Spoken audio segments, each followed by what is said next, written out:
Respected principal madam, నాతోటి ఉపాధ్యాయులు, చిరంజీవి విద్యార్థులు, మహాకుంభమేళ మాఘ పౌర్ణమి శుభాకాంక్షలు తెలియజేస్తూ అందరూ కూడా అన్ని రంగాల్లో నాట్ ఓన్లీ ఎడ్యుకేషన్, మన సిబిఎస్ఈ యొక్క ఉద్దేశం కదా 360 డిగ్రీలు 360 మన బ్రెయిన్ అనేది 360 డిగ్రీలు రీచ్ అవ్వాలి. ప్రతి కోణం కూడా ఎక్కడికంటే టచ్ అవ్వాలి. గాడ్ మన భగవంతుడు అలా సృష్టించాడు. మనం ఒకే యాంగిల్లో ఏదైనా ఒక చిత్రకళ, ఒక శిల్పం, హ్యాండ్ రైటింగ్ ఏదో ఒక అనేది చెప్పబెడుతున్నాం.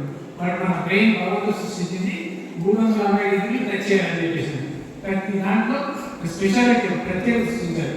అందుకని చిన్నప్పటి నుంచినే అన్ని రంగాల్లో కూడా ప్రతి దాంట్లో కూడా ఆకాంక్ష, ఇప్పుడు మీరు పెట్టేటువంటి ఆకాంక్ష మహావృక్ష అయిపోతుంది కదా. అందుకనే మనకి సిబిఎస్ రావడానికి ప్రధాన ఉద్దేశం ఒక రంగమే కాదు, అన్ని రంగాల్లో కూడా అభివృద్ధి సాధించాలని చెప్పేసి మనం దాన్ని ఉపయోగించుకోవాలి. ఇంకోటి ఏంటంటే ఈరోజు ప్రత్యేకత, మన పాఠశాల పేరు డిఏడి దయానంద్ ఆంగ్లో వేది. ఈరోజు స్వామి దయానంద పుట్టినరోజు కూడా. స్వామి దయానంద ఒక మనిషి గారు, ఒక శక్తి, ఒక అపూర్వమైనటువంటి శక్తి. అతి చిన్నతనంలోనే కుటుంబాన్ని, తల్లిదండ్రులు అందరూ వదిలిపెట్టేసి తనకు కావాల్సినటువంటి సత్యాన్ని పరిశోధించాలి అని చెప్పేసి ఇంట్లోకి బయటకు వెళ్ళిపోయాడు. 2-3 సార్లు నాన్న తీసుకొచ్చాడు, అయినా సరే తను మన ఇంటికి రాలేదు. అలా అందరితో బయటకు వెళ్ళి గొప్ప వాళ్ళ యొక్క సాంగత్యంతో వెళ్ళి తన జీవితంలో తను గమనించినటువంటి ప్రతి విషయాన్ని కూడా సత్యార్థ ప్రకాష్ అంటే వేదాల యొక్క సారాంశాన్ని కూడా, వేదంలో ఏముంది, Vedas means meaning of the Vedas means knowledge. ఆ వేదంలో ఉన్నటువంటి సారాంశం అంతా కూడా సత్యార్థ ప్రకాష్. నీకు జీవితంలో ఎప్పుడైనా అవకాశం ఉంటే you have to read the Satyarth ప్రకాశ.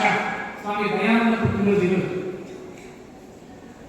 కనుక మనకు అవకాశం ఉంటే అలాంటి పుస్తకాలు చదివితే జీవితం అంటే ఏంటి, విలువలు ఏంటి, వ్యక్తిత్వం అంటే ఏంటి అన్నీ కూడా చూసారు.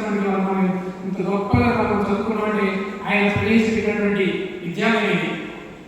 స్వామి దయానంద సరస్వతి ప్రవేశపెట్టినటువంటి విద్యాలయం. ఆయన అలాంటి కూడా మామూలుగా ఏదో ఒక వ్యాపార పడుతుంది కానీ ఏదేదో సమాజాన్ని సంస్కరించాలని తను ఫస్ట్ సంస్కరించబడ్డాడు. తను సంస్కరించబడి ప్రపంచాన్ని సంస్కరించాలని చేసి ఈ దయానంద్ ఆంగ్లో వేదిక్ అనేటువంటి పాఠశాలని ఒక రంగాలు, అన్ని రంగాలు, విద్యారంగము, వైద్య రంగము, సాంస్కృతిక కళారంగాలు, అన్ని రంగాల్లో కూడా దాన్ని డెవలప్ చేశాడు. తర్వాత మనం యొక్క ప్రత్యేకత ఏంటంటే ఈ మాఘమాసంలో మహాకుంభమేళ కూడా జరుగుతుంది. ప్రయాగరాజు, ఉత్తరప్రదేశ్లో ప్రయాగరాజు కోట్ల మంది ఈరోజు కొన్ని కోట్ల మంది అక్కడ స్నానం చేశారు. వేదాల ప్రకారం, వేద సారాంశం ప్రకారం, ఆధ్యాత్మిక ప్రకారం ఈరోజు అక్కడ ఆ మహాకుంభమేళ కార్యక్రమం కానీ లేదా ఆ యొక్క తీర్థాన్ని మనం జరుగుతుంటే 1000 జన్మల పుణ్యఫలం లభిస్తుంటారు. 1000 జన్మల పుణ్యఫలం. ఇవాళ మరి అక్కడ ఎంతో మంది తెల్లవారుజాము నుంచి అక్కడ ప్రయాణాలు స్నానం చేస్తుంటారు. కనీసం సాయంత్రం మన మనసులో అక్కడ ఉండి మనం స్నానం చేసాం, అక్కడ ఉండి మనం ఆ ప్రాంతాల్లో చేసాం. ఎందుకంటే భారతదేశమే ఒక వేద భూమి, ఎక్కడ వేసింది ఒకటే.